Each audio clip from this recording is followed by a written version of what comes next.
Мен bir маселеге тоқталып кеткім келеді. Урматтуу биздин Адахан мырза менин дарегиме өткөн апта Коопсуздук комитетинин проект долбоор закону карап жатканда менин дарегиме сын айтты. Силер өзүңөрдүн досуңардын законун өткөрүп жатасыңар депчи. Бирок мен буга кошулбаймын. Анткени биз ал долбоорду комитетте караганбыз, палатага алып чыгып карадык, аны кайтарып комитетте караштын кажети жок болчу. Эгер өзгөртүүлөр, толуктоолор киргизиле турган болсо, экинчи окууда карасак болуп болчу. Урматтуу депутаттар, мен убактыңыздарды алсам кечирим сурайм.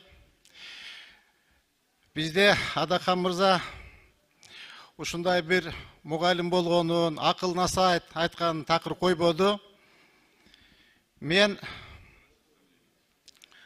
Адахан мырза бул кокуй менен сүйлөсөм эле бир балакетти баштайт экен деп, өзүн бир бийик тутуп, өзүнүн жөнүндө абдан бир бийик ойдо. Ал таптакыр андай эмес. Ал биздин арабызда отурган 88 депутаттын бирөөсү. Улуу мынакей трибунада мен бир аз сын айтып койсом, мен кечирим сурайм, урматтуу депутаттар. Чындыкты чындай айтыш керек. Урматтуу Адахан мырза, сиздин образыңыз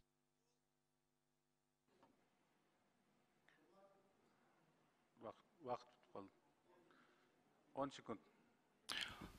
Урматтуу Адахан мырза, сиздин образыңыз волк в овечьих шкурах. Түшүндүңүзбү? Сиз өзүңүз... Урматтуу коллегалар, Жеңиш Шерматович бере албайбыз.